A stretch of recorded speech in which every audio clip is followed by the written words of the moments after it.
Bienvenido o bienvenida a Lecciones de Vida, las lecciones de la Escuela Sabática, donde este trimestre estaremos estudiando acerca del mensaje de los tres ángeles, un mensaje del corazón de Dios a nuestro corazón, un mensaje que nos hace lo que somos y nos prepara para la eternidad.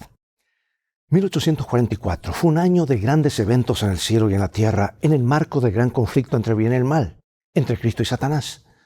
Una semana antes del gran chasco del 22 de octubre, nació un niño en una piadosa familia luterana de Alemania. Su nombre era Friedrich Nietzsche, quien llegó a ser uno de los ateos más influyentes de la modernidad. En el año 1844 fue importante también para Karl Marx, el fundador del comunismo, porque ese año Marx escribió los manuscritos económicos y filosóficos de 1844, en la que defendía una realidad totalmente materialista, que atravesaba varias etapas económicas hasta que los trabajadores del mundo se unirían, derrocarían a sus opresores capitalistas y crearían una utopía en la tierra. Sí, el año 1844 también fue importante para Charles Darwin, en lo que se conoce como el ensayo de 1844. Darwin produjo una de las primeras expresiones de su teoría evolutiva. Si bien no la hizo pública en ese entonces, sí lo hizo años más tarde en su libro El origen de las especies, donde promulgó públicamente su planteamiento de que toda la vida en la Tierra se originó de un ancestro común y únicamente mediante procesos naturales aleatorios, fortuitos, llegamos a ser lo que somos.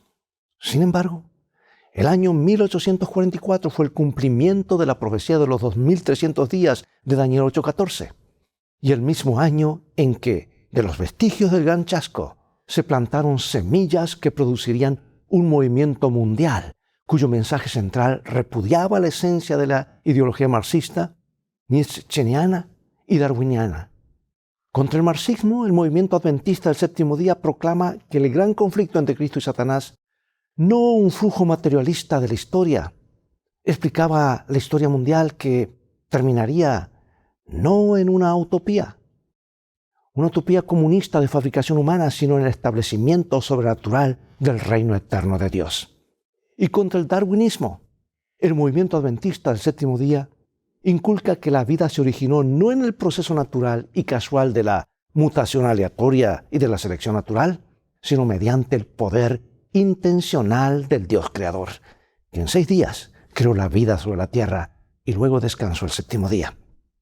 Y contra la filosofía de Nietzsche, el movimiento adventista del séptimo día proclama no solo que Dios existe, sino además que su código universal de moralidad, los 10 mandamientos, para Dios permanecen como la norma suprema de juicio que concierne a toda la humanidad. Pregunto, ¿es coincidencia que todos estos acontecimientos hayan tenido lugar en 1844? No deberíamos pensar así.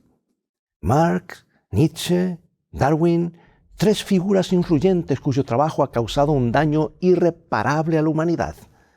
Pero en medio de todos estos errores, Dios no dejó al mundo sin un testimonio de la verdad, por lo que en medio de estas ideologías destructivas, erigió un movimiento que con el tiempo se transformaría en la Iglesia Adventista del séptimo día y que proclamaría su verdad del tiempo del fin al mundo, el mensaje de los 3 ángeles. Este mensaje, en esencia, refuta los errores y los conceptos desacertados promovidos por estos 3 hombres terriblemente engañados. El mensaje de los 3 ángeles es, en cierto sentido, la orden de marcha de la Iglesia Adventista del séptimo día. Yo le llamo el certificado de nacimiento de la Iglesia. Y en líneas generales, es el Evangelio, lisa y llanamente, pero el Evangelio presentado en el contexto de la verdad presente. Y el mensaje de los 3 ángeles, será nuestro estudio de este trimestre. Bien, nuestra lección de esta semana se enfoca en la gran controversia entre el bien y el mal a lo largo de los siglos.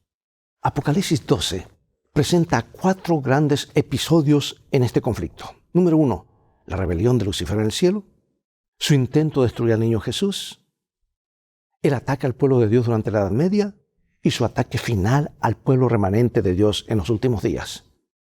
En cada uno de estos conflictos, Cristo se revela como nuestro Señor victorioso, nuestro Redentor triunfante y nuestro poderoso conquistador.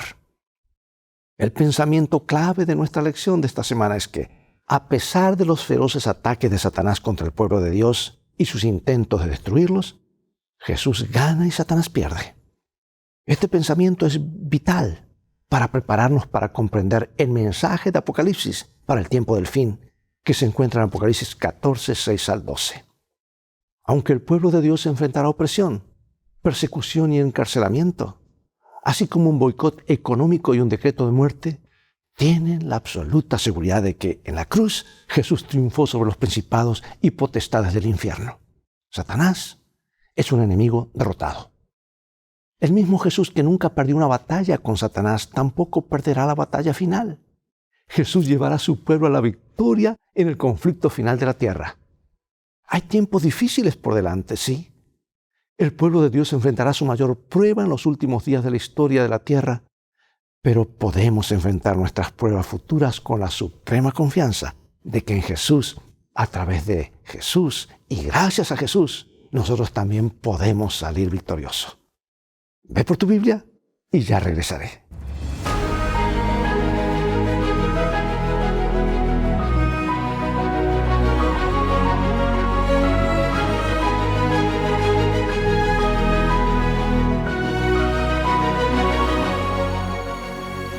Comencemos con nuestro versículo central, Apocalipsis 12, 17.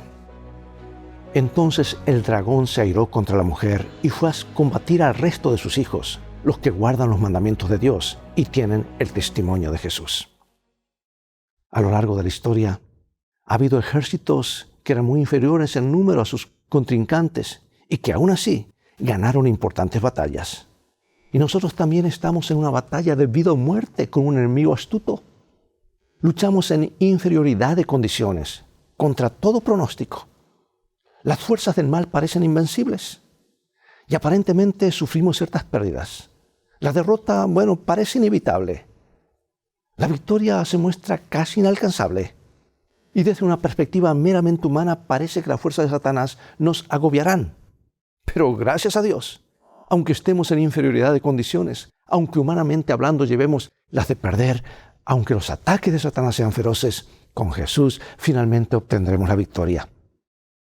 La temática esencial del último libro de la Biblia, el Apocalipsis, es esta. Jesús gana, Satanás pierde. La esencia de esta batalla se describe en Apocalipsis 12, el énfasis de nuestro estudio hoy. Este estudio nos preparará en forma adecuada para entender Apocalipsis 14 y el mensaje de los tres ángeles. Apocalipsis 12 presenta una oleada de episodios dramáticos, pantallazos del conflicto secular entre el bien y el mal que comenzó en el cielo, pero terminará aquí en la tierra. Estos acontecimientos recorren la línea del tiempo, desde la escena de apertura de la rebelión de Satanás en el cielo hasta sus ataques viciosos contra el pueblo de Dios en los últimos días. Y Apocalipsis capítulo 12, versículos 7 al 9, describe este conflicto cósmico entre el bien y el mal. Pregunto, ¿cómo es posible que algo así pueda suceder en el cielo? ¿Qué implican estos versículos acerca de la realidad del libre albedrío? Veamos, Apocalipsis 12, 7 al 9. Después hubo una gran batalla en el cielo. Miguel y sus ángeles luchaban contra el dragón, y luchaban el dragón y sus ángeles, pero no prevalecieron ni se halló ya lugar para ellos en el cielo. Y fue lanzado fuera el gran dragón, la serpiente antigua que se llama Diablo y Satanás, el cual engaña al mundo entero. Fue arrojado a la tierra y sus ángeles fueron arrojados con él. ¿Sabes que la libertad de elegir es un principio fundamental del gobierno de Dios, tanto en el cielo como en la tierra? Dios no creó robots, ni en el cielo ni en la tierra. Como seres humanos, creados a imagen de Dios, podemos tomar decisiones morales. El poder de elegir está estrechamente alineado con la capacidad de amar. Si se elimina el libre albedrío, se destruye la habilidad de amar, porque el amor nunca se puede forzar ni coaccionar. El amor es una expresión del libre albedrío, la libre elección. Todos los ángeles celestiales se enfrentaron a la decisión de responder al amor de Dios o de alejarse con egoísmo, con arrogancia y orgullo. Así como el amor confrontó a los ángeles celestiales con una decisión eterna, Apocalipsis nos conduce a decisiones eternas en el conflicto final de la tierra. Nunca ha habido neutralidad en el gran conflicto, ni la habrá en la guerra final de la tierra. Así como cada ángel se decidió por el bando de Jesús o el bando de Lucifer, toda la humanidad se enfrentará a su decisión final e irrevocable en el tiempo del fin. La pregunta es, ¿a quién le daremos nuestra lealtad, nuestra adoración, nuestra obediencia? Este siempre ha sido el problema con la humanidad y será aún más dramático en la crisis final de la historia de la tierra. Pero hay una noticia increíblemente buena. Apocalipsis 12 describe el triunfo de Cristo en el conflicto. Y todo lo que nosotros tenemos que hacer es decidir estar de su lado, el lado ganador, usando el libre albedrío. Qué bueno es poder elegir el bando en una batalla en la que sabes de antemano cuál será el bando ganador. Piensa en cuán sagrado debe ser el libre albedrío para Jesús, que, aunque sabía que eso lo llevaría a la cruz, de todos modos nos dio libertad para elegir. ¿Qué debería decirnos esto? ¿Con cuánto cuidado debemos usar este regalo sagrado, pero costoso? Desde el principio, Satanás procuró destruir a Cristo. Sin embargo, fracasó en cada intento. Mira, por ejemplo, el nacimiento de Cristo.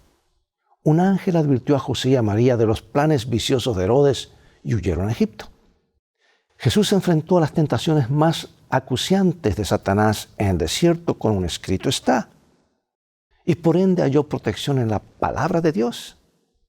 Y al morir en la cruz, reveló la magnitud de su amor y nos libró del castigo de la condenación del pecado. Y mediante su resurrección, como nuestro sumo sacerdote viviente, nos libera del poder del pecado en nuestra vida. Y en diversas partes de la Biblia, Apocalipsis, Efesios, Salmos, se dice que gobierna con vara de hierro. En la Biblia, la vara es un símbolo de dominio o gobierno.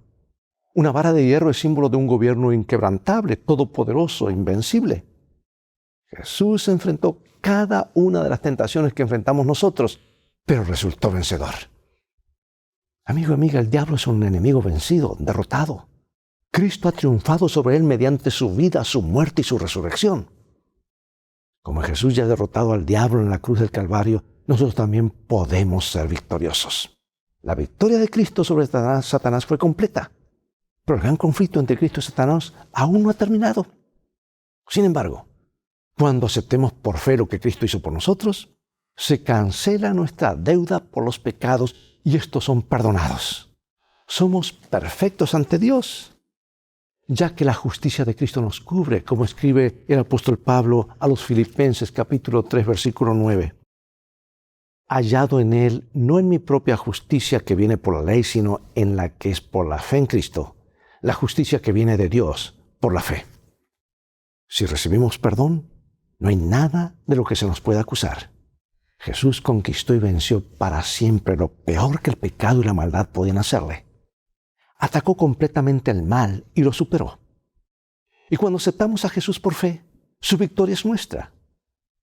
Por eso pregunto, ¿por qué es tan vital para nosotros la seguridad de la salvación gracias a la victoria de Cristo sobre Satanás? ¿Cómo podemos hacer propia la experiencia de la que habla Pablo en Filipenses 3:9? Como bien lo presenta la Biblia, Jesús nunca ha perdido una batalla con Satanás. Él es el conquistador poderoso, el vencedor sobre los poderes del mal. Porque una cosa es creer que Jesús obtuvo la victoria sobre las tentaciones de Satanás, pero otra muy distinta es creer que la victoria de Cristo es también nuestra victoria. Aquí una hermosa promesa, Apocalipsis capítulo 12, versículo 10. Entonces oí una gran voz del cielo que decía: ahora ha venido la salvación, el poder y el reino de nuestro Dios y la autoridad de su Cristo, porque ha sido lanzado fuera el acusador de nuestros hermanos, el que los acusaba delante de nuestro Dios día y noche. Qué hermosas palabras, cuánto aliento debería infundir el hecho de que tu acusador ha sido arrojado. Aunque la batalla todavía continúa aquí en la tierra, Satanás ha perdido. Punto. Esto se aplica no solo a la victoria final de Cristo en el punto culminante de la historia humana, sino también a nuestra batalla con los principados y las potestades del mal en nuestra vida personal. Algunos cristianos viven frustrados. Desean obtener la victoria sobre alguna actitud o hábito, pero no llegan a comprender la realidad de la victoria de Cristo en favor de su vida personal. ¿Qué garantía de victoria nos da Cristo en este pasaje? Veamos el versículo siguiente, Apocalipsis 12:11. Y ellos le han vencido por medio de la sangre del Cordero y de la palabra del testimonio de ellos, y no menospreciaron sus vidas hasta la muerte. 7 veces en los mensajes de Apocalipsis a las 7 iglesias encontramos la expresión el que venza. Y aquí en Apocalipsis 12:11 volvemos a encontrar este concepto de vencer. Porque la palabra vencer en el idioma original del texto es nikao, en griego, ¿verdad? Nikao. Se puede traducir literalmente como conquistar, prevalecer, triunfar o vencer victoriosamente. Fíjate cómo es posible que seamos vencedores. Esto es un versículo práctico para nuestros días, amado y amada. Este versículo afirma que es solo por la sangre del Cordero. Ahora en Apocalipsis 5, en visión profética, Juan mira al cielo y ve un cordero como si hubiera sido inmolado. El sacrificio de Cristo es el centro de atención de todo el cielo. No hay nada más sublime que la cruz para demostrar el amor infinito e insondable de Dios. Y cuando aceptamos por fe lo que Cristo hizo por nosotros, nuestra deuda es cancelada. Y somos perfectos ante los ojos de Dios, porque ahora todos los méritos de Jesús son transferidos a nosotros. Su vida perfecta. Y nuestros pecados son perdonados. Y de esa manera ha sido arrojado el acusador de nuestros hermanos. Porque ahora somos redimidos, victoriosos y salvos, no por nuestros propios méritos, sino por las victorias de Cristo en nuestro favor. Veamos ahora la mujer del desierto. En Apocalipsis capítulo 12, versículos 6, luego el 14 al 16. Y la mujer huyó al desierto donde tiene lugar preparado por Dios para que allí la sustenten por 1260 días. Y se le dieron a la mujer las 2 alas de la gran águila para que volase delante de la serpiente al desierto, a su lugar, donde sustentada por un tiempo y tiempos y mitad de tiempo. Y la serpiente arrojó de su boca tras la mujer agua como un río, para que fuese arrastrada por el río. Pero la tierra ayudó a la mujer, pues la tierra abrió su boca y tragó el río que el dragón había echado de su boca. Ahora, observa cuidadosamente el período de tiempo, el ataque de Satanás a la mujer, o sea, a la iglesia de Dios, y la provisión de Dios para su pueblo. ¿De qué nos están hablando estos versículos? Mira, los 1260 días de Apocalipsis 12:6 son paralelos a la expresión tiempo, tiempos y medio tiempo de Apocalipsis 12:14. Esta misma profecía que describe el mismo periodo se encuentra en Daniel 7 y Apocalipsis 11 y 13. Como estos son símbolos proféticos, una mujer literal con alas no fue al desierto, aplicamos este tiempo profético, el tiempo profético, el principio de día por año, que está en Números 14 y en Ezequiel 4. La aplicamos a estas profecías. Esto simplemente significa que un día profético equivale a un año literal. Y sobre este mismo periodo profético de Apocalipsis 11:2, esto lo dice la Biblia de Estudio de Andrews, dice: por este motivo los intérpretes historicistas lo entienden generalmente como los 1260 años que corren del año 538 al 1798 después de Cristo. Una iglesia corrupta, junto con un Estado corrupto, oprimió, persiguió y a veces masacró al pueblo fiel de Dios. Y esta persecución feroz y satánica contra los cristianos que creían en la Biblia, que la Biblia era una extensión, en la Biblia ellos creían que era una extensión del gran conflicto entre el bien y el mal. Y al salir de las tinieblas de la Edad Media, al momento de la Reforma, hubo hombres y mujeres que enfrentaron un momento decisivo. Y la pregunta era, ¿serían fieles a la palabra de Dios o aceptarían las enseñanzas de los sacerdotes y los prelados? Y una vez más, la verdad triunfó. Y Dios tenía un pueblo que le era fiel en presencia de una tremenda oposición.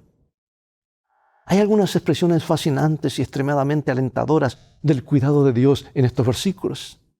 Porque Apocalipsis 12 utiliza la expresión un lugar preparado por Dios. Apocalipsis 12:14 declara que la mujer fue sustentada en el desierto. Y Apocalipsis 12:16 expresa la tierra ayudó a la mujer. En tiempos de intensa persecución, Dios siempre proveyó para su iglesia como lo hizo en ese entonces, hará lo mismo por su remanente del tiempo del fin. Describe un momento de prueba o dificultad en tu vida en el que podías haberte desanimado fácilmente. Pero Dios proveyó un lugar de refugio para ti, te sostuvo en tus desafíos. Eso nos ha ocurrido a todos y seguirá ocurriendo. ¿De qué manera Dios te brindó apoyo cuando más lo necesitabas? Dios siempre está allí, amigo y amiga, hermano y hermana. Pasemos ahora al remanente de Dios en el tiempo del fin. El diablo ha estado en guerra con Cristo desde su rebelión en el cielo. Y el propósito de Satanás en ese entonces y ahora es tomar el control del universo. El foco de su atención en los últimos días de la historia de la tierra está puesto sobre el pueblo de Dios. Así que no te asombres cuando vienen pruebas y dificultades. El diablo está enfocado en destruir al pueblo de Dios, que guarda los mandamientos y tiene la fe de Jesús. Pero Apocalipsis 12:17 declara enfáticamente que el dragón, o sea, Satanás, estaba enojado, airado contra la mujer, o sea, la iglesia, y fue a combatir al resto de sus hijos. ¿Sabes que esta expresión, el resto de sus hijos, también se traduce como el remanente en la versión del rey Jacobo en inglés? Y el remanente de Dios permanece fiel a Cristo, obediente a su verdad y fiel a su misión. ¿Qué características del remanente de Dios, su iglesia de los últimos días, se encuentran en estos versículos? Veamos, 12:17. Entonces el dragón se llenó de ira contra la mujer y se fue a hacer guerra contra el resto de la descendencia de ella, los que guardan los mandamientos de Dios y tienen el testimonio de Jesucristo. Satanás, el dragón, está furioso contra la mujer, la iglesia de Dios. No contra todas las iglesias, pero señala allí un grupo específico. El diablo está furioso con un pueblo que guarda los mandamientos de Dios y hará todo lo posible para destruirlo. Hay algo que al diablo le molesta a los mandamientos. Entonces dice que solamente Dios merece adoración por ser el creador. Y finalmente instiga un decreto para que no puedan comprar ni vender y para que sean encarcelados y enfrenten la muerte. Si Satanás no puede destruir a Cristo, intentará destruir el objeto de afecto más profundo de Cristo, la iglesia de Cristo. La última guerra de la tierra no se localizará allí en el Medio Oriente ni en los diversos conflictos que hay allí. Se centra en la mente del pueblo de Dios disperso por todo el mundo. Es una batalla entre dos fuerzas opuestas, Cristo y Satanás. Y nuevamente, no hay nadie que sea neutral. La pregunta central en esta guerra final es: ¿a quién somos leales? ¿Dónde está nuestra fidelidad? El cielo necesita creyentes que estén tan constreñidos por el amor de Cristo, redimidos por su gracia, comprometidos con sus propósitos, empoderados por su Espíritu y que sean tan obedientes a sus mandamientos que estén dispuestos a enfrentar la muerte misma por su causa. Nuestro mundo, hermano y hermana, se encamina hacia una gran crisis. Pero en Jesús, por Jesús, mediante Jesús y debido a Jesús, nuestra victoria está asegurada siempre y cuando permanezcamos conectados a Él mediante la fe, una fe que conduce a la obediencia. Todo se reduce a nuestra decisión personal. Por eso, ¿cómo se manifiesta la realidad de Apocalipsis 12:17 en tu vida, en tu experiencia cristiana? Es decir, ¿de qué forma ves que el gran conflicto se desarrolla en tu vida? Bueno, Apocalipsis 12 brinda múltiples lecciones prácticas para la vida cristiana del siglo XXI. Primero, Apocalipsis 12 nos asegura que en medio de las pruebas de la vida, Cristo siempre está ahí. Y ese capítulo nos recuerda que Satanás es un enemigo derrotado y nos da la confianza de que en nuestras batallas más feroces con Satanás, Cristo ya ganó la victoria. Bueno, Apocalipsis 12 nos da la seguridad de que servimos a un Dios poderoso que es más grande que nuestro adversario. Y un ejemplo de la provisión de Dios en tiempos de angustia se encuentra en dos versículos específicos. Aquí están, Apocalipsis 12:6 y 12:14. Porque ambos versículos hablan del mismo período, pero tienen un énfasis ligeramente diferente. El contexto de estos versículos es la persecución del pueblo de Dios durante la Edad Media del año 538 hasta el año 1798. Estamos hablando después de Cristo, ¿verdad? Y en Apocalipsis 12:6 dice: entonces la mujer huyó al desierto donde tiene un lugar preparado por Dios para que allí la alimenten durante 1260 días. Apocalipsis 12:14 dice que la mujer o la iglesia fue alimentada en el desierto. La alentadora verdad eterna de estos versículos es que en nuestros momentos de prueba, tribulación, luchas, Dios siempre tiene un lugar preparado para nosotros. Él nos nutre en la prueba, en las pruebas de la vida. Él está allí para fortalecernos, sostenernos y apoyarnos. No te des por vencido, hermano y hermana. Dios está con su pueblo. En las pruebas más grandes de la vida, su Espíritu nos nutre y nos acerca al lado de Dios.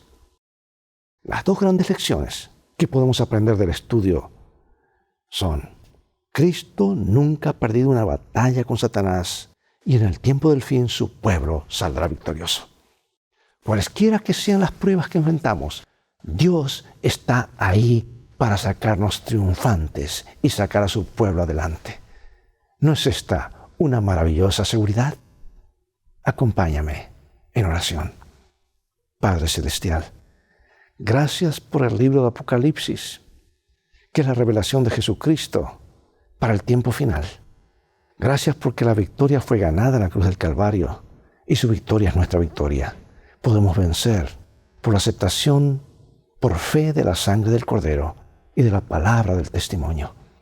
Ruego, Señor, que tú nos bendigas y al estudiar estos temas, que nuestro corazón, nuestros pies, nuestra mente se afirmen en las verdades para esta hora, para que podamos no solamente explicarlas, sino prepararnos y preparar al mundo para el regreso de Jesús. Gracias por indicarnos cómo han de terminar las cosas y gracias por proveernos la ayuda para cada día. En el nombre de Jesús oramos. Amén.